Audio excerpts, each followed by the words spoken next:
welcome, good afternoon or good morning, depending when you're waking up. We are very happy to have a second informal lunch event for the Illicit Trade group. We decided to have this online today for a number of reasons, as vacancy being one, but also the fact that it's a bit busy at the moment. So the webinar option allows us to be all at the same time here, and we allows us to record it properly, the meeting, so we can also keep these for the future. Remember, as I was, we are recording this event, and we're going to be recording the presentation, but not the Q&A. So that allows us to have a little bit of flexibility. So again, for those of you who are new, my name is Francesco with Pim Jumelli from the Rio International Relations Department, and together with Pim Herkut from the Faculty of Law, we are coordinating the Illicit Trade group, which is this group that we're trying to create, or we try to have up and running at the University of Groningen, trying to have people around the same table talking about somehow illicit trade from different angles. We have, of course, social sciences, but also law. Today we're going to have something in between, law, psychology, big data, and so there is a lot of interdisciplinarity going on around this topic. We started with the summer school on illicit trade in 2016. We have seen that this was a very, a topic that would work very well with the students and also with ongoing research. So we started this almost 1 year ago. And now what we do as an illicit trade group, we try to organize these events. So whether basically we share a little bit of our ongoing research with each other. We already found a number of people. As a matter of fact, later, I'm going to have a meeting with the two of you to talk about something that we work on. And then we found out that we were working on the same subject precisely because of these events. So the first objective is really to share our research, ongoing research, so we might find also collaborators or other people, like-minded people at the University of Groningen. The second type of activities that we do, we do one, which is the Illicit Trade Summer School and Winter School. We're going to share more information also to get you up to date with that. The Winter School now is going to take place at the end of January, while the Summer School takes place normally the first week of July. Then we have these events where we try to create critical mass and to valorize a little bit also the research that we do for the others, but also for a little bit of a wider audience. And then the third one is we want to create some kind of critical mass for grant acquisition. So that's why I'm mentioning this, because next week we're going to have the symposium on the 28th of October organized by Sustainable Society. And in that event, please join. You can, I think, if I'm not, let me turn off the phone. If I'm not wrong, Selma, we're going to have also the hybrid version. So you can join both in person and hybridly, so we can discuss more concretely options when it comes to grant acquisitions. Now, we did some work on the Horizon Europe call for 2022, so we already have a few ideas that we want to pitch with you. But of course, we are open. We have other things in mind, and we are open to other ideas again in that moment. So the function that we see for the Illicit Trade group in that world is to propose ideas to help creating collaborations here at the University of Groningen, and especially to help creating networks at the university, at the European level, whenever a consortium is necessary for grants. So the idea is you should put your mind mostly on the content of the research idea, and ITG would try to provide the support for anything that comes on top of it. So that's the idea. So please come next Thursday for the workshop. So we're going to have an occasion to meet in person finally, but also we're going to have the occasion to talk about illicit trade topics and our ongoing research.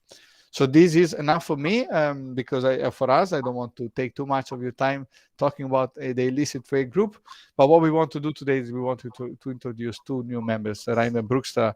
I met Reinder a few weeks ago in person, and Marc Florea as well, a PhD student at the Faculty of Law, if I'm not mistaken. And then today we're going to have a presentation, while Reinder is a PhD student and a postdoc at the same time, which is an interesting formulation. So I will. You're very fast. You managed to get the postdoc while doing a PhD, but I did the same. So I can only sympathize with this with this approach. In between the Faculty of Law and UNCG, we're very proud of. We're very happy to have them presenting today with a presentation on disentangling illicit trade in research data. So I will suggest now, I will pass the floor to you. So if you can give us a presentation, and then we're going to open the floor for questions and answers. So thank you very much again, Reinder and Marc, to be here, Marco. And well, the floor is yours. Yeah, thank you very much for having us here. So to clarify first, the discussion, how can you be a PhD and a postdoc at the same time? So my thesis was already approved, so I got offered for the postdoc position during my the finalization of my PhD.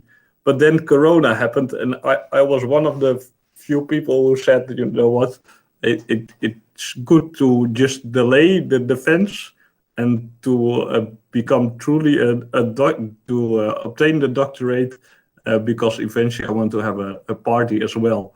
So now the hope is that in December that will be possible. So then I will be truly and formally as well postdoc, even though I'm now a bit like split in the identity. So my name is Reinder Broekstra, and for the internationals I always say just call me Reinder because that's easier to remember. And I'm here together with Marc, and we're gonna talk today about disentangling illicit trade in research data.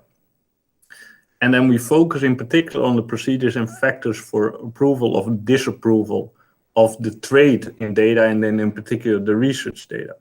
So my background is that I'm a psychologist or social scientist by training, and my PhD was in ethics, epidemiology, and psychology. So I'm a bit of everything.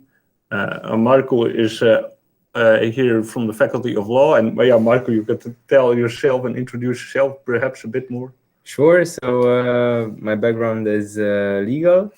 I graduated from the Faculty of Law of the University of Bucharest, and then did an LLM here in Groningen. And starting in July last year, I am a PhD student. My research is part of an European project, NoGraphs, that's funded under Horizon 2020.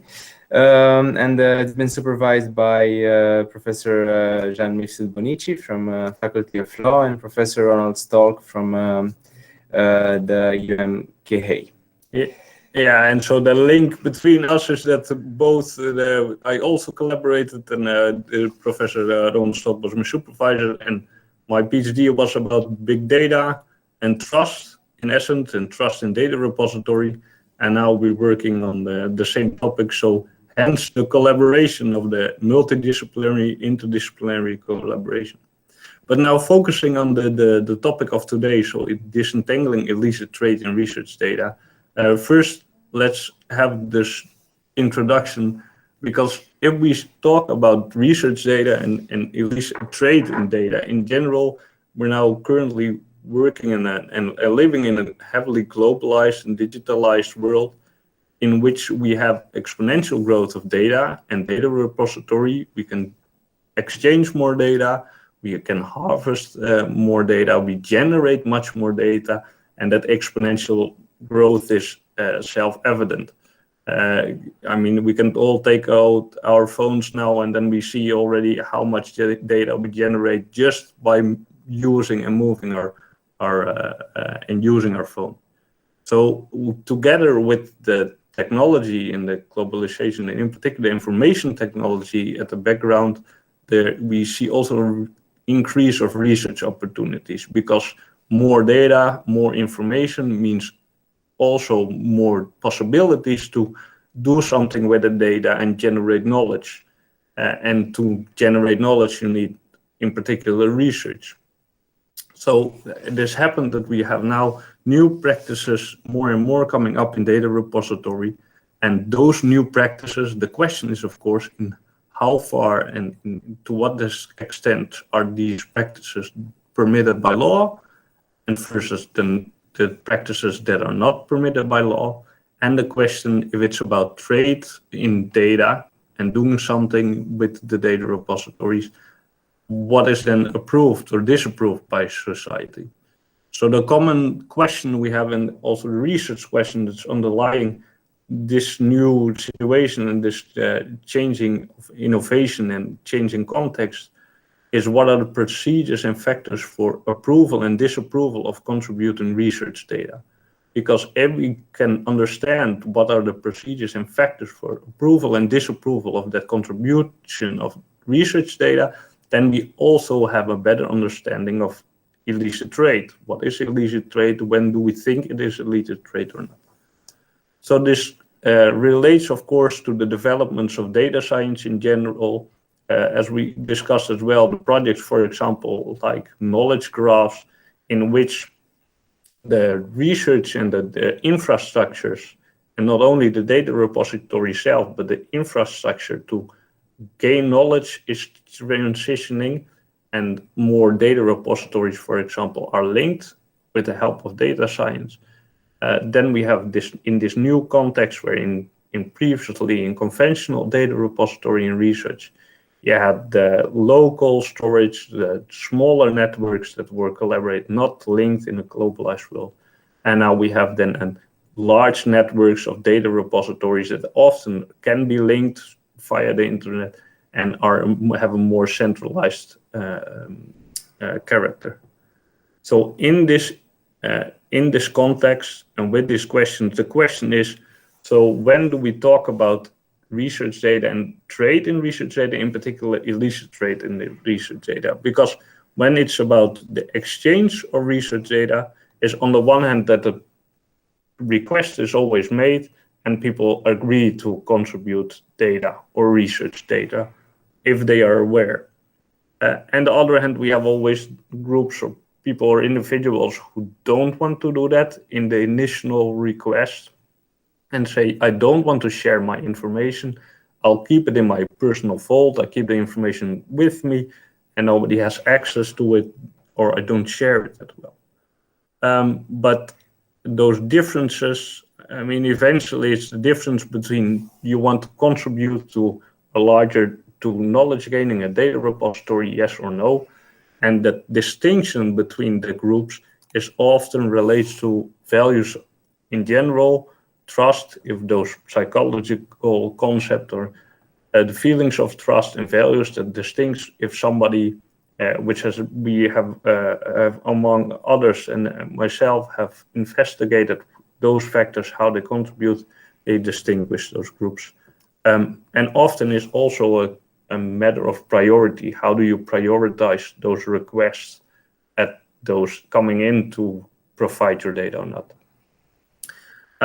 But the most interesting group where we are, of course, and what we want to focus on today is the group that wants to withdraw the data.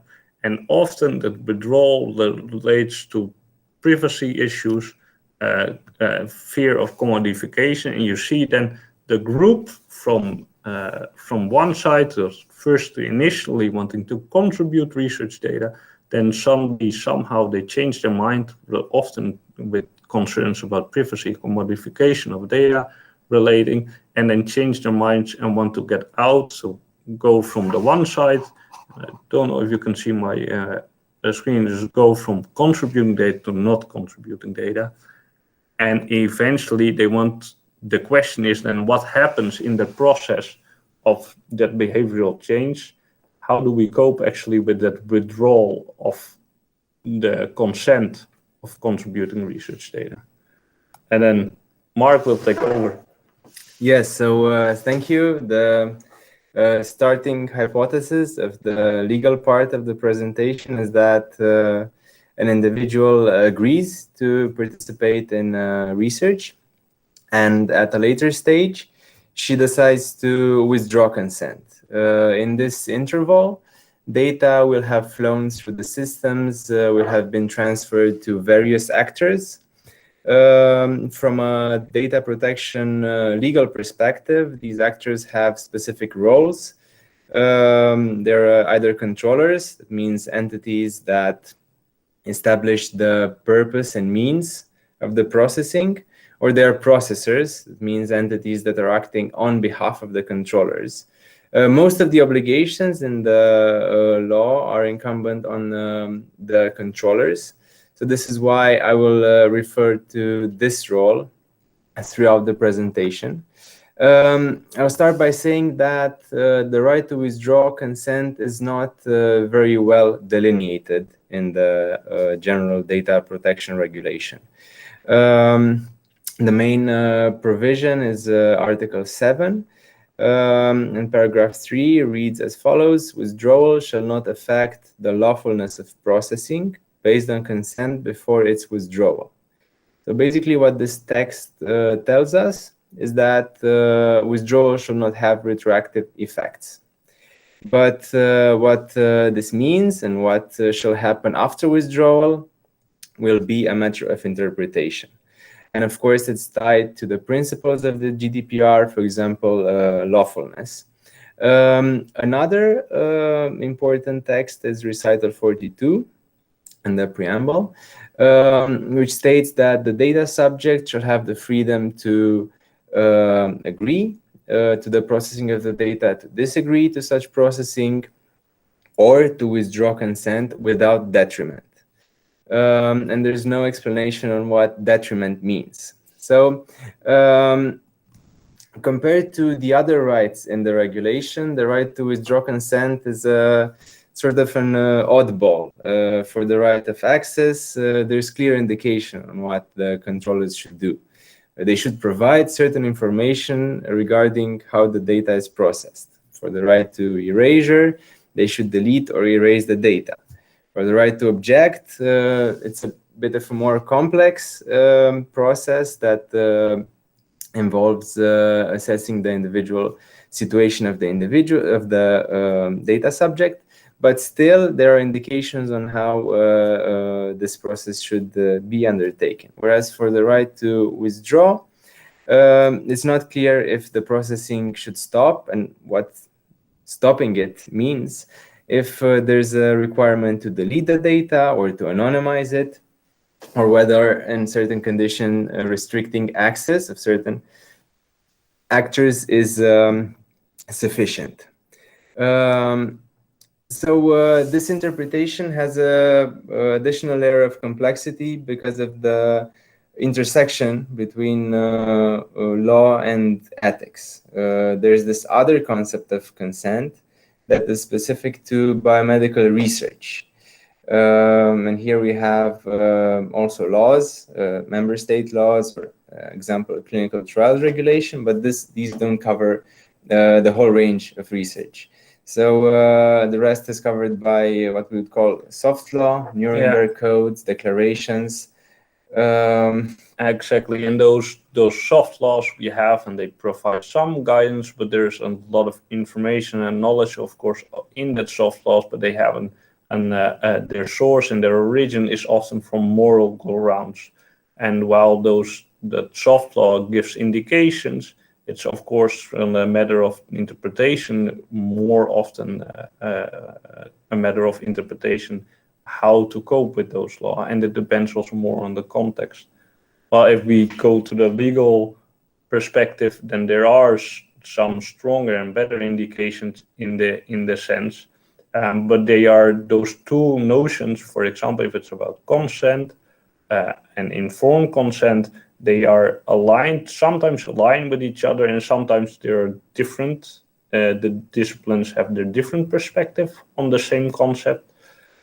So that's always the challenging part and the most interesting part, of course, being in particular being the interdisciplinary work and the research groups we are. And another point I would like to make is that the normative role of consent in the data protection law framework is still unclear. On one hand, is one of several grounds for processing, so an alternative. Whereas on the other hand, it's a means of exercising control over the processing of personal data. And depending on which side we're favoring, the effects of withdrawal will be different. And I'd move to the next slide. Considering all these uncertainties, one might ask if continuing processing is possible after withdrawal. And in my view, the answer from a legal perspective is contextual. GDPR is an omnibus regulation, meaning that it applies to a wide range of industries and activities. But in what concerns sensitive data, what is called in a GDPR special categories of data, there's a regime that has a strong contextual component. So I would say that we can divide the instances in 3 clusters. There are cases when processing after withdrawal is required by the law. For example, the clinical trials regulation requires the storage of the master file for a couple of years, and then there's the reporting of adverse effects. These happen irrespective of the withdrawal. Then there's this other categories of cases where the research is regulated by union or member state law, but there's no specific provision that processing can continue after withdrawal, in which case the controller can undertake a legitimate interest analysis and decide whether continuing is justified or not. And then there's the third category of cases where the research is not regulated by union or member state law. So the first intuition here would be that there's no basis for continuing, so processing should stop. But we're coming with this idea that the withdrawal request can actually authorize certain limited processing activities at the same time with disapproving a part of these activities. So we sort of discussed about this, and we figured out that the first category has a strong legal component. Then the second one, of course, all of them are, first 2 at least are legal concepts, but the gaps in the law might also be filled in with a sort of ethical angle. And then the third one, where the law doesn't tell us a lot, of course, the controllers have the obligation to design mechanisms for exercising rights, but as I explained, it's not clear what these mechanisms are. So this can also have a sort of a more ethical flavor.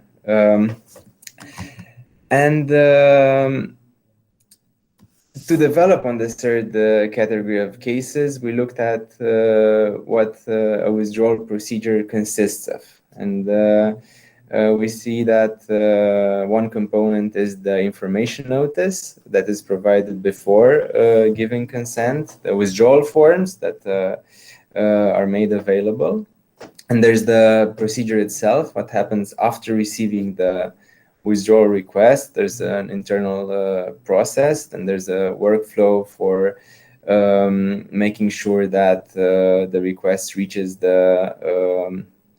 the other actors in the processing life cycle and the research ecosystem. And then there's this balancing exercise trying to reconcile the interests of the data subjects, that's to preserve their autonomy and to minimize potential damages for misuse of data, with the research, with the interest of the research entities, for example, to preserve the scientific validity of the research or to maintain its integrity. And depending on the results, processing might continue with applying safeguards, or the data should be deleted or anonymized, in which case the data protection law does no longer apply. So considering all this, these uncertainties, Reinder and I decided to involve in a research focusing on biobanks, and maybe Reinder, you can explain. The question, of course, is when it's about withdrawal from the request to contribute data and withdrawal requests to contribute, no longer contribute the data and withdraw your data from a large data repositories.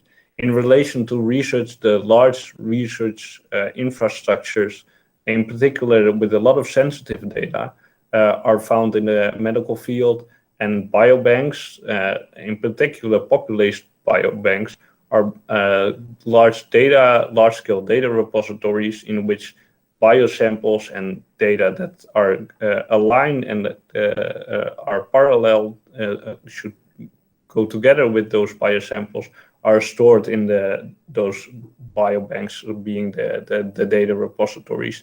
And those infrastructures facilitate a lot of research, in particular medical research, just by providing the data for the researchers and providing the access.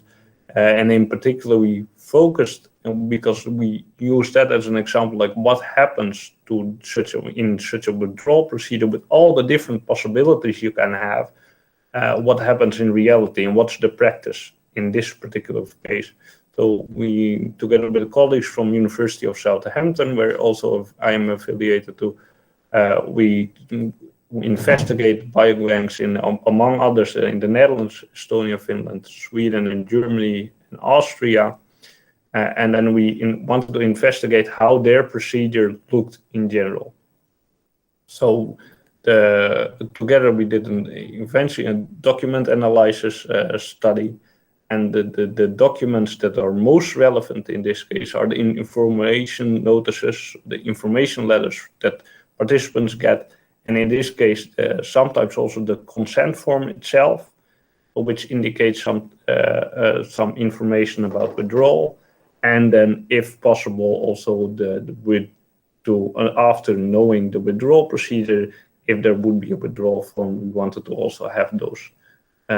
So among others, these are the biobanks. In total, we approached all those kind of data brokers, biobanks, in particular in Europe, because they are in a similar context and they work in a similar context to a certain extent. And the preliminary findings are mainly that there's a wide diversity in the information notices and the withdrawal practices. One example of this difference is the means of contacting the biobanks via phone or email or regular mail. Some of them offered the opportunity to receive more information via phone or email. That's more information about withdrawal. It's not clear what this conversation will be about or how it will sound. And there are very few forms dedicated to withdrawal, leaving it to the data subjects to find their way and how to file a request.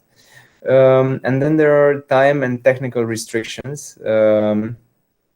There's a difference between pending and completed studies. Withdrawal is more limited in completed studies, even if they still contain personal data. Then there are several explanations of the technical reasons for the limitations of withdrawal. And some of the information notices and forms contain the activities that are allowed after withdrawal, for example, storing the data to verify the accuracy of the research. And now we're closer to the end of the presentation, so we would like to propose some discussion points, of course, starting from our preliminary conclusions, which are that at the moment, there's no meaningful choice to the data subject while withdrawing, especially if we compare this to the choices offered before agreeing, so before providing consent, which is ideally informed. Then there's a margin of appreciation, we would call it, left by the law that can be used to reconcile the various interests at stake. And this can be done by a balancing act, trying to reconcile the various interests of data subjects, of research institutions, and the public interest component if justified.